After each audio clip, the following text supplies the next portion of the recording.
Place au débat maintenant sur votre émission Le Grand Soir. Ce soir, nous parlerons donc de cette proposition du président de la République, cette posture du chef de l'État en ce qui concerne la politique monétaire. Nous, pour en parler, je reçois pour vous François-Xavier Noumon, chroniqueur économique. Bonsoir à vous. Bonsoir Romuald, bonsoir chers amis téléspectateurs. Roméo Aïssébé, acteur politique, bonsoir. Bonsoir monsieur Romuald, bonsoir chers téléspectateurs. Merci pour la disponibilité sur ce plateau également. Semevo Mondésir Amadigué, bonsoir à vous. Bonsoir Romuald. Analyste financier, qu'est-ce que vous retenez concrètement de ce pan de l'entretien du chef de l'État jeudi dernier? C'est une nouvelle position du chef de l'État qu'il faut féliciter, il faut encourager, qui nous réjouit d'abord dans les diverses associations anti-CFA. C'est vrai que ce sont des choses que nous avons pris le temps de dire, de dénoncer, mais la nature de la personne qui le dit, la qualité de la personne qui le dit, il faut l'encourager, c'est le chef de l'État. Et il est très rare de trouver des chefs d'État en fonction qui prennent cette position, qui osent dire que le franc CFA pose un problème de souveraineté, pose un problème psychologique. C'est très rare de trouver des chefs d'État qui le disent.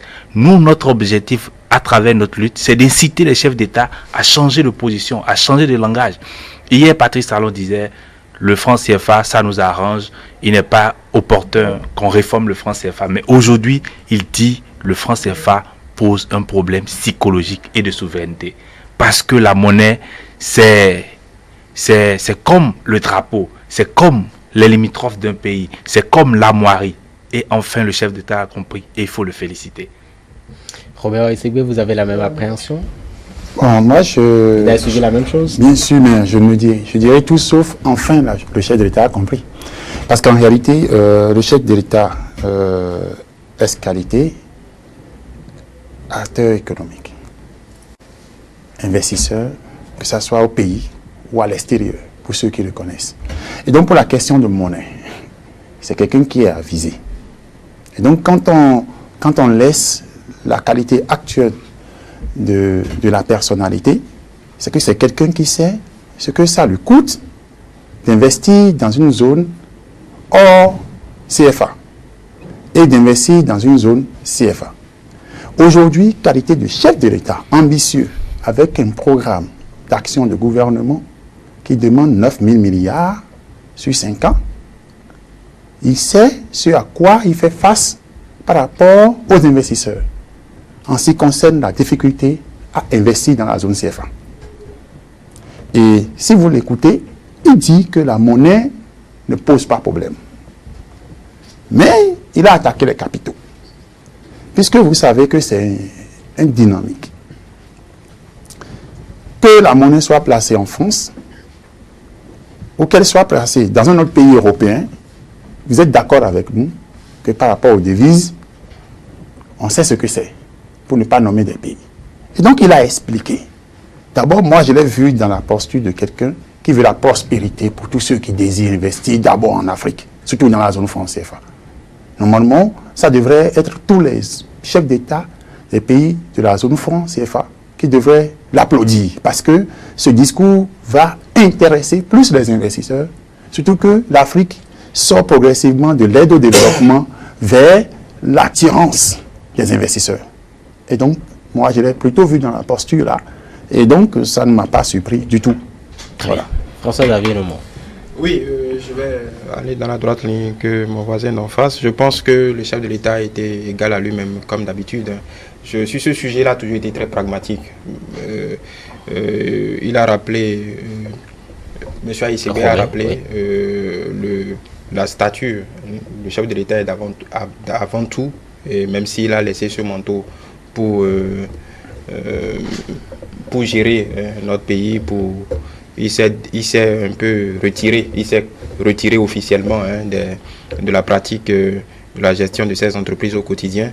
Il sait de quoi il parle quand on parle de monnaie, simplement parce que c'est le b.a.-ba pour quelqu'un qui pratique la sous-région depuis des années, qui a des investissements ici à gauche et à droite.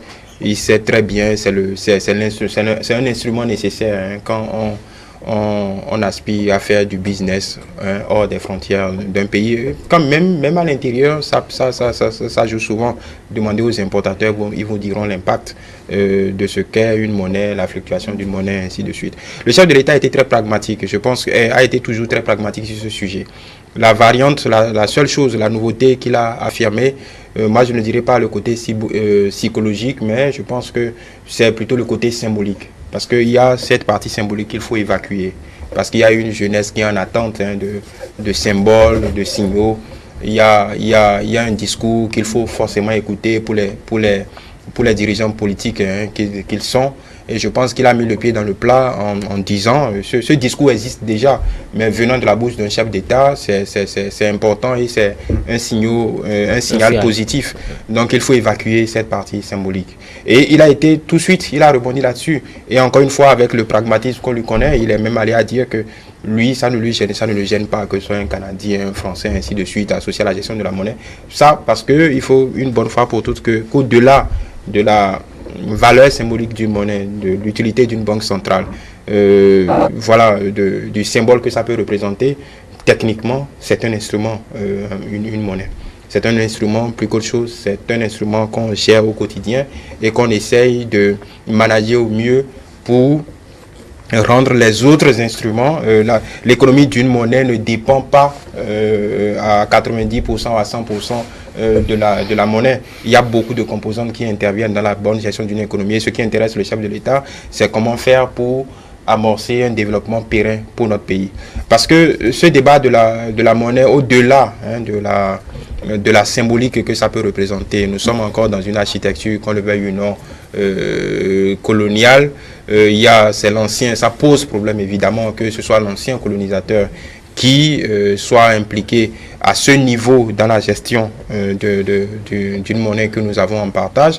Mais au-delà, cela dit... Mais cela se repose sur des accords. Nous avons ce que veut dire des accords. Oui, ce qui est important de dire et qu'il faut que les téléspectateurs comprennent, c'est que, en termes, même quand on parle de souveraineté, aujourd'hui, les économistes, on vous dira, on n'a même pas besoin de vous dire, il suffit de lire, de voir techniquement comment ça se passe. La seule monnaie qui peut dire aujourd'hui qu'elle a une vraie souveraineté, c'est le dollar. Le dollar qui dicte quand il veut, sa loi aux autres. Et on a espéré ces 10 dernières années, 20 dernières années, que l'euro ou le yuan pouvait faire le poids aujourd'hui. Et j'ai eu, après l'entretien du chef de l'État, je suis allé regarder un peu les statistiques.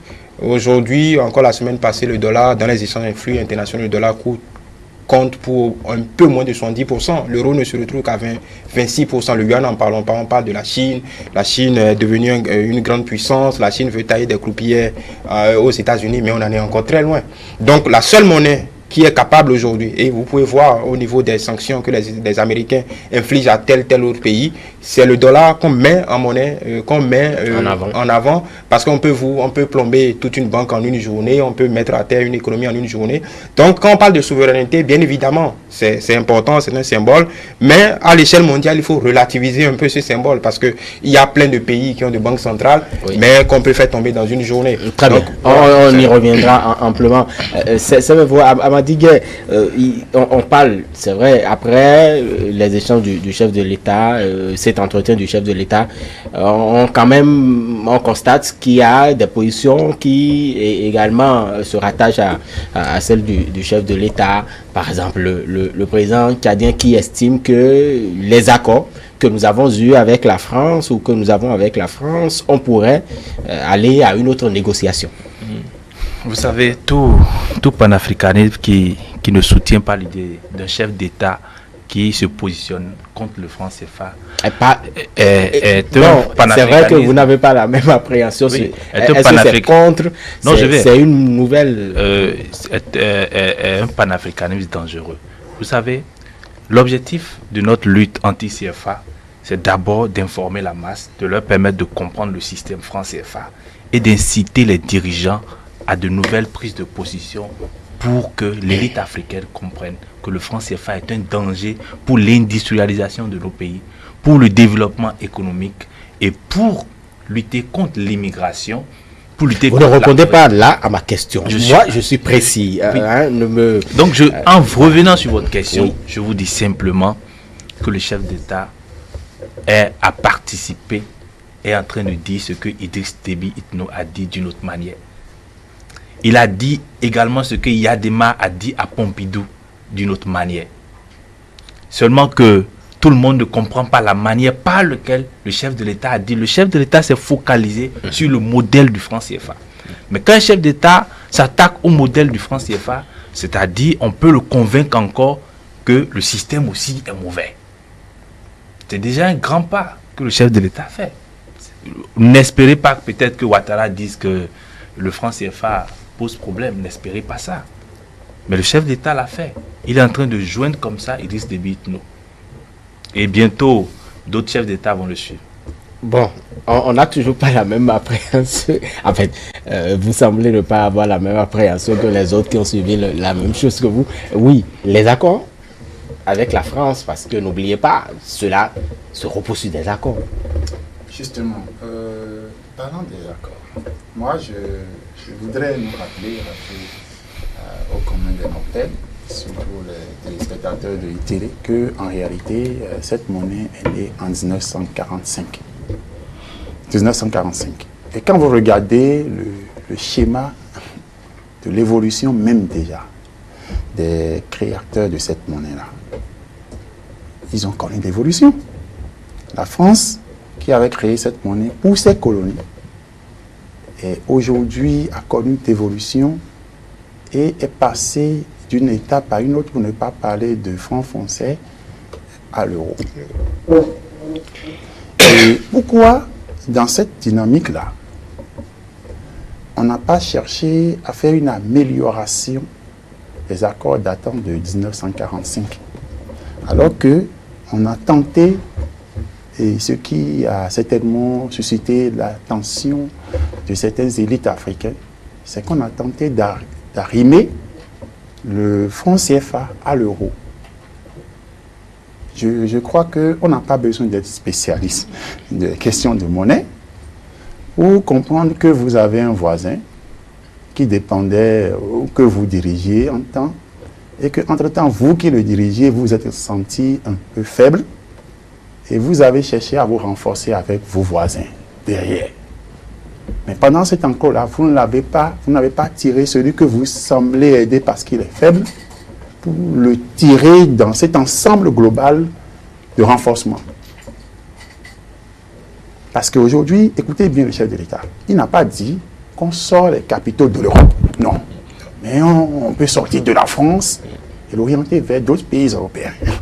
Donc, quand vous suivez un peu la logique, c'est que la France, qui avait des difficultés depuis et qui a trouvé refuge, je dirais, au sein de l'euro,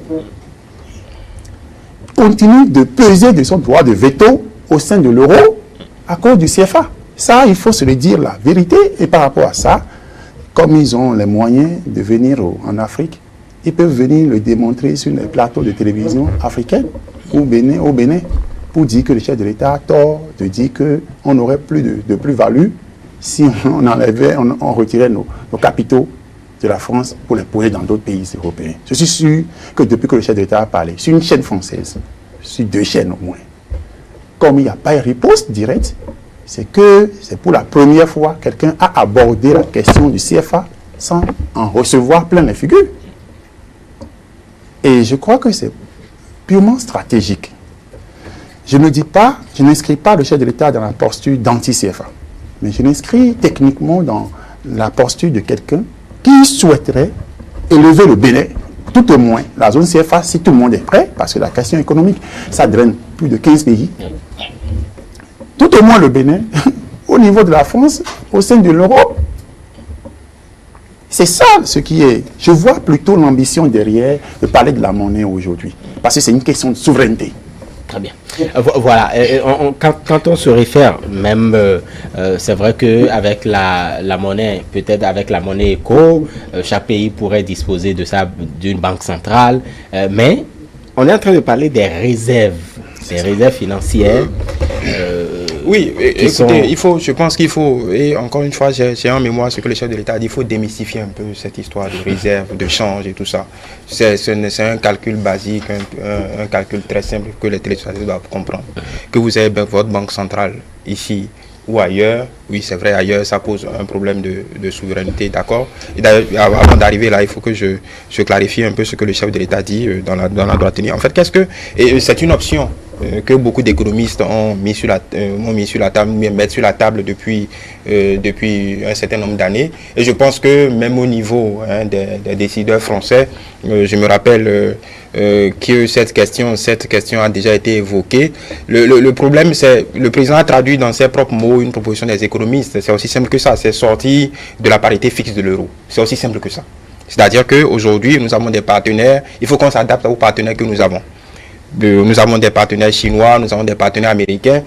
Aujourd'hui, la difficulté du franc CFA, ce qui plombe, et comment il s'appelle, le célèbre économiste togolais, Capo le dit souvent, le franc CFA, le fait qu'on arrime le franc CFA à l'euro agit comme une incitation à l'importation. Simplement pourquoi? Parce que, étant donné que le taux de la parité est fixe, nous n'avons pas réellement de marge de manœuvre par rapport à des régions qui nous concurrencent naturellement. Par exemple, l'Asie du Sud-Ouest. Vous voulez, pour que les gens comprennent, le Bénin, la Côte d'Ivoire exportent de l'acajou. Les pays, tout de suite, qui nous concurrencent le plus sont les pays comme le Vietnam, l'Indonésie, ainsi de suite. Voilà.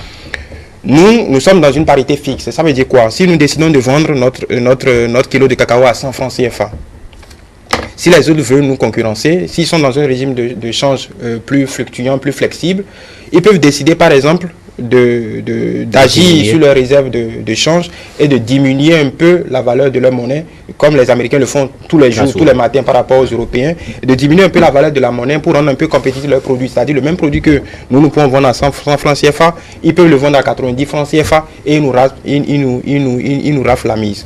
Donc, ça part d'une certaine logique que, au lieu d'arrimer, de nous enfermer dans un taux de parité fixe, nous ouvrons. Le Nigeria a essayé de le faire. Bon, ça marche coup-ci, coup-ça, mais ils l'ont fait quand même. Ils ont arrimé le Naira, pas seulement, ils ont arrimé le Naira à l'euro, au yuan chinois, à la livre sterling et au dollar. C'est ce qu'on appelle un panier de monnaie. Ça vous permet quoi? Ça vous permet d'avoir une certaine flexibilité. Quand la monnaie dans laquelle, puisque notre monnaie n'est pas convertible, quand la monnaie la zone dans laquelle vous voulez exporter ou investir, en tout cas avec laquelle vous voulez échanger, quand vous vous rendez compte que voilà, le taux de change vous est défavorable, vous pouvez soit si vous avez la possibilité de contrebalancer dans une autre espace économique, vous le faites, soit vous agissez sur le taux de votre monnaie, la valeur de votre monnaie. En fait, une réserve de change, ce n'est rien d'autre qu'un compte de trésorerie. En réalité, c'est quoi? Un pays comme le nôtre, c'est comme un ménage. Aujourd'hui, on sait par exemple qu'au Bénin, je donne un exemple, pour fonctionner un mois, il nous faut dépenser par exemple peut-être 100 milliards de francs CFA pour importer du carburant, ainsi de suite. Mais étant donné que notre monnaie n'est pas convertible, ça voudra dire que quoi? Si on veut acheter en zone dollar, si on veut dépenser 100 milliards de francs CFA en zone dollar, il faut qu'on couvre ces 100 milliards de francs CFA dans son équivalent en dollars. Donc pour pouvoir faire cette opération tous les mois, il faut que on se dit par exemple, le minimum c'est souvent 3 mois. Si on se dit par exemple que un pays respectable comme le nôtre, comme tout ménage, il faut qu'on ait de la réserve pour pouvoir opérer pendant 6 mois. Dans notre banque centrale, il faut qu'on ait ces 100 milliards fois 6 physiquement dans notre banque centrale pour sécuriser. En réalité, je viens de vous expliquer le fonctionnement d'une réserve d'échange. Maintenant, compte tenu des accords qu'on a eus après les indépendances, qu'on discute, qui sont en train d'être discutés, qui vont être discutés. En fait, on est dans un cheminement inéluctable. Et ça, tout le monde le sent très bien. Le président de la République, là, c'est traduit... C'est en réalité une étape affranchie d'abord. Affranchie, non. En fait, et je pense que le président est d'autant plus à l'aise que, contrairement à ce que beaucoup de gens disent, je pense que beaucoup de chefs d'État partagent. Aujourd'hui, peut-être que il n'y a pas un agenda commun pour en parler. Le chef de l'État, de façon pragmatique, a mis le pied dans le plat et a dit, en réalité, a levé le coin de voile sur une possibilité technique qui est sur la table, auquel il va falloir aller pour pouvoir permettre à nos monnaies de sortir un peu de l'architecture actuelle qui et il avait dit déjà la première fois qu'il s'était prononcé là-dessus, qui par certains côtés nous protège sur certains plans, lutte contre l'inflation, ainsi de suite, mais d'un autre côté nous pénalise énormément simplement parce que ça nous incite à importer plus qu'à exporter. Après, il y a d'autres explications techniques. Très bien.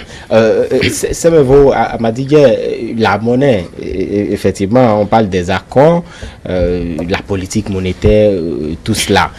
Mais en réalité, c'est vrai, vous êtes dans un mouvement et tout cela, mais aujourd'hui, véritablement, parce que au-delà d'approuver ce que le chef de l'État a dit, est-ce que vous faites comprendre vous-même en tant que membre de votre mouvement, de ce que il faut passer par cette étape d'abord, avant peut-être d'arriver à une monnaie qui est favorable aux États africains?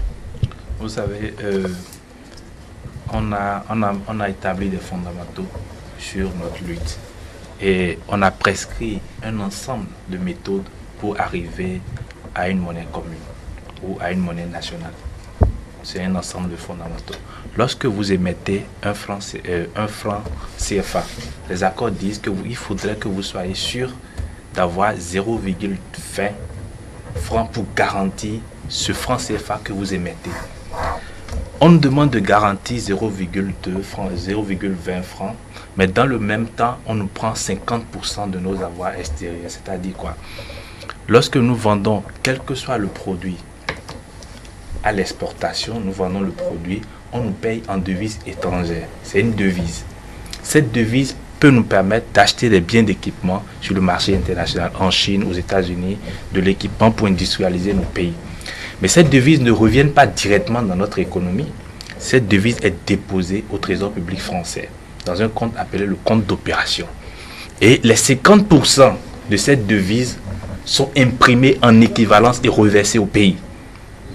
Les 50% restants permettent de garantir la convertibilité du franc CFA qui n'est que virtuel parce que la France qui a su cette convertibilité n'accepte pas qu'on convertisse le franc CFA à la Banque de France, ni au Crédit Lyonnais, ni à la Société Générale des Banques en France. Donc ça pose effectivement un problème. Et ces fondamentaux, nous les avions établis. Qu'il faut passer réellement par ça avant d'arriver à ce que nous sommes en train de dire.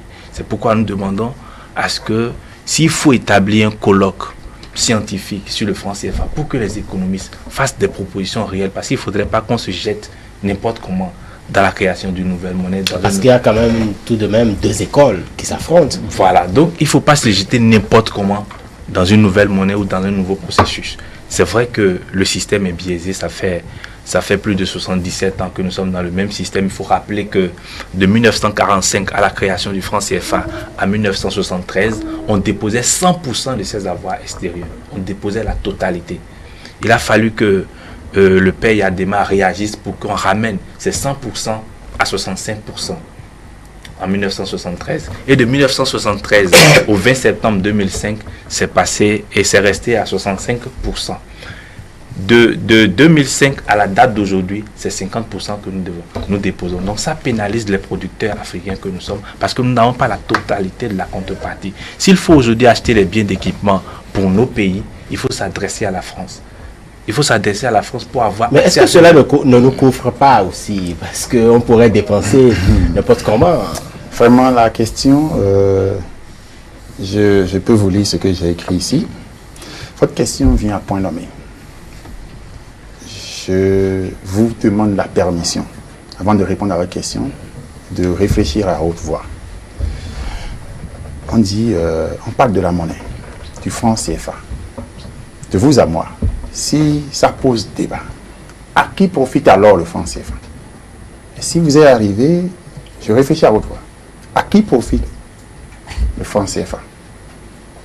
Est-ce aux 15 pays membres ou à celui qui l'a créé et a établi les règles et ouvre de façon occasionnelle les rencontres pour créer de façon à bon escient l'opportunité d'en parler ou d'améliorer ou non les accords. Si vous suivez bien le chef de l'État, son Excellence Patrice Talon, lorsque le journaliste voulait aborder la question, le journaliste a dit, le gouvernement et le président là, ça dit, il a ramené à l'ordre. Lui, il parlait du gouvernement français. Et il a précisé, en fait. bon, c'est pas qu'il se croit. Aucun journaliste français ne fait rien au hasard. Surtout ces gens pétris de talent, d'expérience. Ils ne font rien au hasard. Et le chef de l'État l'a ramené, de dire que la volonté là vient du gouvernement français. Avant d'exposer, lui, sa conception de la chose. Alors, si vous regardez, du fait que c'est le gouvernement Macron qui a eu la bonne foi de Papa Noël pour les pays, le chef de l'État a techniquement abordé le problème pour lui montrer que ce n'est pas une question de bonne foi, mais c'est une question existentielle, papa. Si, de vous à moi, si en temps l'antenne était ouverte et qu'une femme de marché dans ton pas appelait pour dire de quoi parlez-vous de notre argent? Ou bien c'est les Blancs qui nous envoient ça, qu'est-ce qu'ils vont retenir? Comment pensez-vous qu'on pourrait expliquer à cette bonne dame du marché que l'argent qu'elle dispose en main, c'est-à-dire 500 francs en réalité, c'est que lorsque ça tombe dans sa main, et elle dit, voilà mon argent, j'ai 500. Quand elle prononce le mot j'ai 500, l'économiste, l'avisé, l'éclairé africain, du côté des monnaies, c'est qu'en réalité, cette dame n'a qu'à peine 200 ou 250 en main. C'est ça, véritablement, le problème. Il faut l'aborder dans le sens normal. À qui profite le franc CFA? Pourquoi reparler d'accord et reparler d'accord si, entre-temps, je vous avais confié mes biens, puisque vous me prêtiez de l'argent ou d'autres choses. Et nous sommes arrivés à une étape où ce que je vous avais confié dépasse ce que je vous dois. Dans l'ordre normal des choses, vais-je continuer à prêter chez vous ou il me suffit juste de prendre ce que j'ai en réserve chez vous? Je crois que pour quelqu'un comme Roméo Aïssébé, vendeur de Tchatchanga au bord de la foi, si je vous pose la question là, quelle réponse allez-vous me donner? Il se trouve que c'est un système qui est mis en place, que tous les gouvernements français prêtent serment indirectement ou directement de protéger. Macron peut faire des discours qui n'engagent que lui, mais le système peut ne pas suivre. Macron est un président qui va finir son mandat et partir. Mais le système monétaire demeure un système qui permet nécessairement à celui qui tient les réserves là, excusez-moi le thème, les couilles de ces 15 pays africains, de bomber le torse au sein de l'euro et au niveau macro. Donc voilà un peu la question. Il y a tout de même une flexibilité quand on écoute quand même Bruno Le Maire qui dit que la France est prête à des réformes audacieuses. Et le président de la République l'a dit, même quand on parle de monnaie, c'est d'abord tout, avant tout et surtout de la politique. Quand il parlait de l'éco, quand on parlait de l'agenda, il disait c'est un agenda politico-économique. D'abord, c'est d'abord politique avant d'être économique. Et c'est tout à fait naturel, même dans les rapports. Que ce soit, moi j'ai toujours, en matière de relations internationales, je suis plutôt de l'école des réalistes. Ça veut dire quoi? Ça veut dire que les relations qu'entretiennent les peuples, même chez nous, au temps des royaumes, ne sont pas des relations de, voilà, je te plais, tu me plais, non. C'est des rapports, c'est des relations de rapport de force. Dans n'importe quel secteur, même dans le domaine culturel, musical, artistique, ce sont d'abord les rapports de force qui prédominent. Après, dans les rapports de force, il y a une hiérarchie. Vous pouvez renverser le rapport de force si vous savez vous y prendre, ou si vous êtes fataliste, vous restez dans votre position. Donc il est tout à fait normal que, du point de vue de l'ancien colon qui a, comme on le dit, son précaré, un ancien colon qui a son précaré, il est tout à fait légitime qu'il tende à garder la main sur ce précaré par tous les moyens. Donc tous les systèmes qui ont été mis en place ont été mis en place dans cet objectif et selon cet objectif. Aujourd'hui, évidemment, même avant Macron, il y avait une certaine volonté de, disons, de de fluidifier un peu ces accords et il y a une certaine ouverture, qu'on le veuille ou non. Mais de toute façon, comme n'importe quel système, quand on cherche un système de remplacement, quand on veut changer de système, un peu comme en politique, c'est parce qu'on a déjà pensé à un système de remplacement qui sera à même de préserver nos intérêts, ou peu ou prou quand même, parce qu'il y a un impératif qui est clair. Le monde change, les partenaires avec lesquels nous traitons changent, il y a un nouveau, qu'on le veuille ou non, un nouveau rapport de force qui s'installe, les peuples s'éveillent, il y a la population africaine est la plus jeune de toute la planète, donc il y a des questions existentielles politiques qu'on ne peut pas gérer comme on le gérait il y a 20 ans, 30 ans. Donc il y a un certain pragmatisme même du côté des Français. Maintenant, le problème c'est le problème fondamental. On parlait tout à l'heure, j'ai noté, il n'y a pas de monnaie favorable. On rend une monnaie favorable. Il n'y a pas une extension, on crée une monnaie, on dit, ah non, ça ne veut absolument rien dire. On rend une monnaie favorable. Mais il y a quelque chose de factuel. Vous vous rendez compte que ce débat, j'ai suivi une chaîne camerounaise tout à l'heure, ce débat n'existe pratiquement pas en Afrique centrale tel que nous en parlons. Parce que, et peut-être les gens ne le savent pas, il y a 2 ans, quand les prix du pétrole ont chuté, et on parlait de dévaluation, et l'Afrique centrale n'est pas encore sortie, l'Afrique centrale techniquement était en faillite. Techniquement, l'Afrique centrale était en faillite. S'il y a un seul pays qui a pu sortir l'Afrique centrale un peu de la tête de l'eau, c'est le Cameroun. Même le Gabon était en faillite. Ça veut dire, qu'est-ce que je dis quand je dis en faillite? Avant 2010, 2012, l'Afrique centrale était les 2 parties du franc CFA qui avaient le plus de réserves. Environ 13 000 milliards de francs CFA. Il y a 2 ans, en 2017, toute l'Afrique centrale n'avait plus qu'un mois d'importation. 1 mois. Et quand on parlait de velléité de dévaluation, c'était tout à fait normal parce que même pour des pays comme le Gabon, le Tchad, il était de plus en plus difficile d'avoir accès aux marchés internationaux. C'est le Cameroun qui a, par le dynamisme de son économie, même si eux aussi sont dans des problèmes assez sérieux, pourquoi politiquement on ne l'a pas fait? Sinon, la dévaluation était sur la table. Pourquoi on ne l'a pas fait? Parce que le Gabon sortait des élections qui étaient très dangereuses. Tout à fait. Le Cameroun, le Cameroun aussi avait quelques problèmes. On ne voulait pas doubler, on ne voulait pas doubler un problème politique d'un problème économique, sinon c'était enflammer la sous-région. C'est à cause de ça qu'on n'a pas dévalué. Sinon, moi je me rappelle de débats de gens sérieux qui étaient, d'économistes sérieux. Je me rappelle le patron de la Banque mondiale, non, la Banque africaine de développement, qui vient de démissionner, qui est allé ailleurs, un Camerounais, son nom m'échappe, qui sont pour la réforme du CFA, qui disaient, je me rappelle très bien, qu'il fallait dévaluer. Parce que ce n'était pas une affaire de on aime ou on n'aime pas, techniquement il fallait le faire. Et c'est politiquement que le président Paul Biya a trouvé à peser de tout son poids pour qu'on ne le fasse pas. Et jusqu'à aujourd'hui, l'Afrique centrale n'est pas encore arrivée à revenir à son niveau de couverture de monnaie qu'elle avait il y a quelques années, parce que les prix du pétrole sont remontés, mais il y a d'autres problèmes structurels qui se sont agrégés. Pourquoi je le dis? Et même, je me rappelle d'un colloque à l'école de guerre de Paris où Capo l'a reconnu.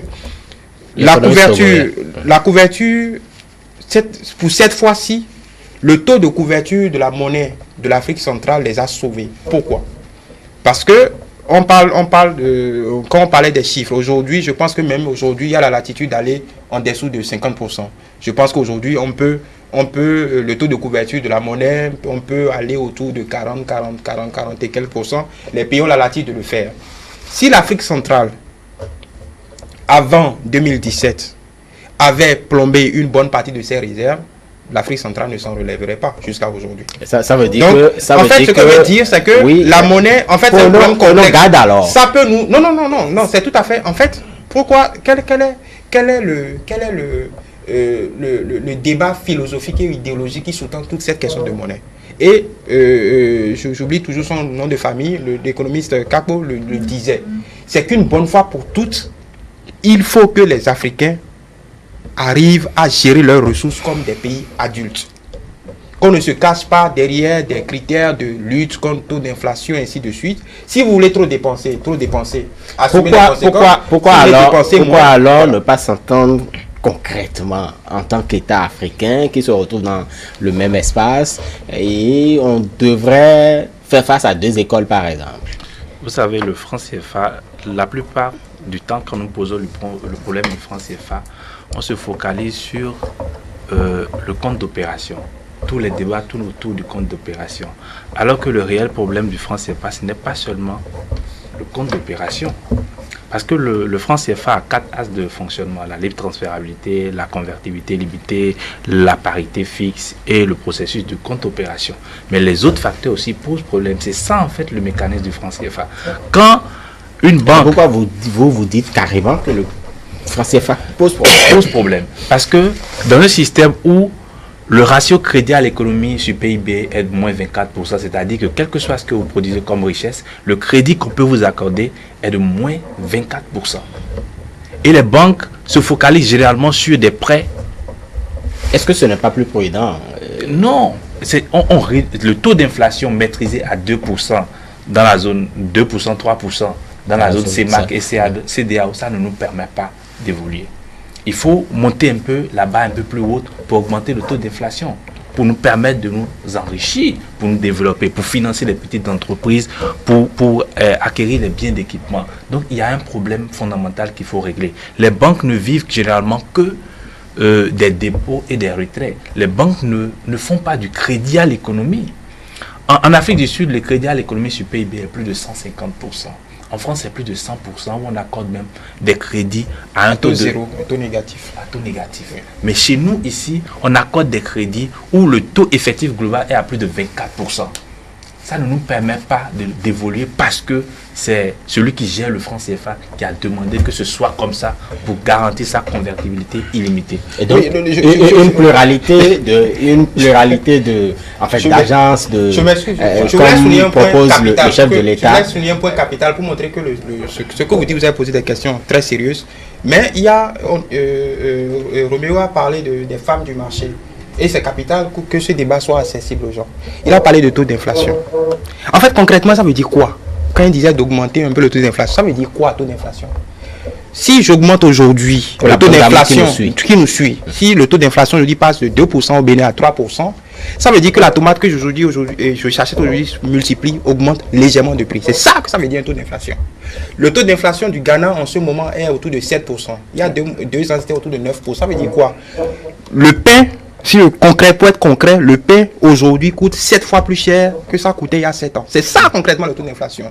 Donc on n'en voulait pas aux dirigeants d'aller doucement quand on parle de ces paramètres. C'est un équilibre à avoir. C'est un équilibre à avoir. Je ne partage pas l'avis parce que quand on parle de taux d'inflation, c'est maintenir le pouvoir d'achat. Quand on parle de taux d'inflation, c'est maintenir le pouvoir d'achat. La stabilité. Ce n'est pas tout à fait ça. Maintenant, la stabilité du pouvoir d'achat en zone CFA, elle augmente à tout moment. Quand on prend le prix de la tomate, il y a une fluctuation à tout moment. Est-ce que l'inflation est maîtrisée à ce niveau? Parce que quand on parle d'inflation, c'est la maîtrise du niveau général des prix. Est-ce qu'on peut maîtriser? Est-ce que le niveau général... Est-ce qu'on peut toujours maîtriser? On peut toujours maîtriser. S'il y a un taux sur lequel l'Afrique de l'Ouest est le plus performant, c'est la maîtrise du taux d'inflation. François Xavier, vous permettez 30 secondes? Le taux d'inflation en Afrique de l'Ouest est maîtrisé si chaque jour on constate qu'il n'y a pas une stabilité des prix. Parce que la maîtrise de l'inflation, c'est la maîtrise de la stabilité des prix. Alors que les prix ne sont pas stables en Côte d'Ivoire, ne sont pas stables au marché de Dantopa, ne sont pas stables à Kakaveli. Le taux d'inflation du Bénin n'est pas égal au taux d'inflation de la Côte d'Ivoire. On n'a pas une stabilité des prix en réalité. Oui, donc, sur le sujet, surtout à ce niveau de débat, et moi je me comporte toujours, excusez-moi, je suis enfant d'une femme vendeuse au marché. Plus et il veut bien comprendre ce qu'il nous suit. Voilà.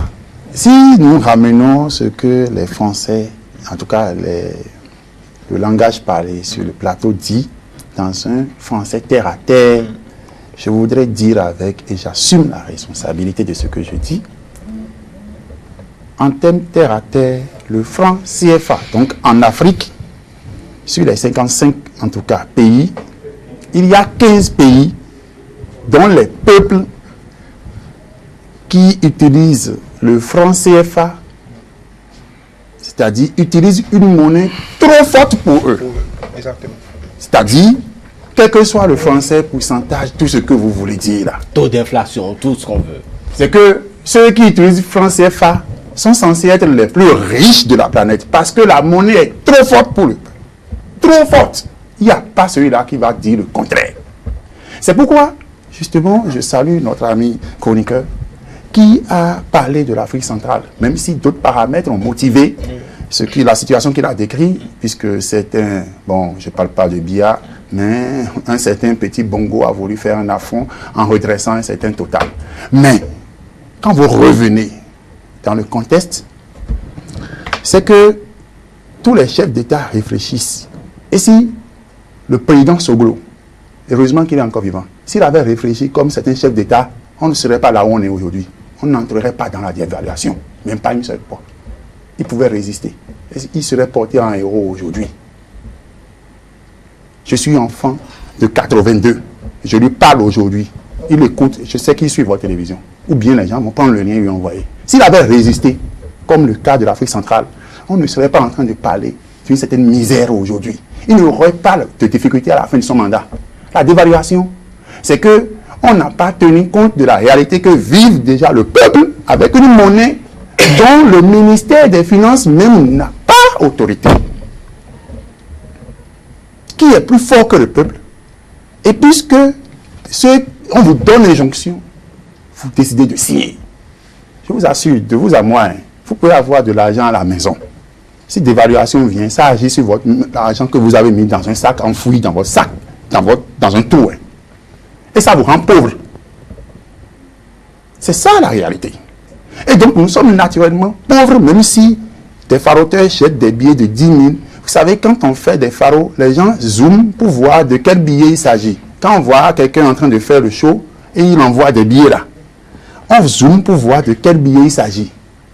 Si c'est dans les clips américains où c'est dollars, si dit naira, les gens suivent avec du sérieux. Oui, c'est CFA. Bon, merci de nous faire rire. On a encore quelques minutes. C'est assez intéressant. C'est que j'insiste là-dessus depuis le début. Je pense que très souvent on fait, j'en arrive à ce que le chef de l'État a dit, qui est d'ailleurs, je pense qu'il a mis le pied dans le plat et je pense que ça va susciter d'autres réactions. Mais j'ai toujours dénoncé le fait qu'on s'en prenne un peu trop au chef d'État. Pas parce qu'ils ignorent, ils savent tout. Il y a des milliers, de centaines de milliers de rapports. Il y a des gens qui sont payés pour faire ça. Même les économistes dont on dit qu'ils sont contre les francs CFA travaillent aussi. On leur demande des rapports, ils ne le disent. Certains le disent, d'autres ne le disent pas, mais c'est un travail intellectuel, ils le font. Donc, il n'y a rien de nouveau à découvrir sur ce sujet bien précis. Ce qui a toujours posé problème aux dirigeants dans leur ensemble, c'est le symbole, la partie symbolique, idéologique de la chose. Parce que ce qui trouble un peu le débat technique, c'est le débat politique. Dans un côté, il faut dire que nous sommes toujours dans un processus de décolonisation. Et aujourd'hui, plus qu'hier, nous avons une jeunesse en demande de preuves factuelles de décolonisation perceptible et palpable. Donc, d'un côté, il y a un chef d'État consciencieux. La chose la plus importante, c'est mis à part la classe moyenne, les classes supérieures, ainsi de suite, c'est comment, comme vous le dites, la femme de Dantopa, le Zémidjan, chaque jour, achète ses produits, a accès aux soins, aux produits de première nécessité. Il y a ça qu'il doit gérer au quotidien et les problèmes, comme on a dit, macroéconomiques, qui engagent d'autres réalités. Donc, parfois, j'ai l'habitude de dire aux gens, le débat, quand il y a quelques années, il faut dire que le débat est allé crescendo. Aujourd'hui, ces derniers mois, le débat sur le franc CFA est un peu retombé. Là, il y a une intervention qui va encore relancer le débat, même si ça n'a pas cessé dans les milieux de réflexion, et ainsi de suite. Moi, j'ai souvent l'habitude de dire, oui, il faut débattre du franc CFA. Mais je veux bien qu'on débat du franc CFA, mais il faut réfléchir maintenant à l'après. Parce qu'il ne sert à rien de rentrer dans tous les sens et de dire il faut qu'on change. Et quel est le système? Et je pense que c'est ça qui fait que les chefs d'État, un peu au niveau politique, ont du mal, parce que déjà, il faut avoir une position déjà personnelle. Le chef de l'État, aujourd'hui, on connaît sa position. Il faut harmoniser, puisqu'on est dans un espace, tout à fait, les positions des autres. Il a dit et c'est pourquoi il a insisté sur le fait que cette question est avant tout politique, avant d'être économique. Très bien. Merci beaucoup, chers invités. Je crois que, nous aurons certainement d'autres occasions pour revenir sur ces questions-là, ces questions qui pourraient provoquer un certain nombre de...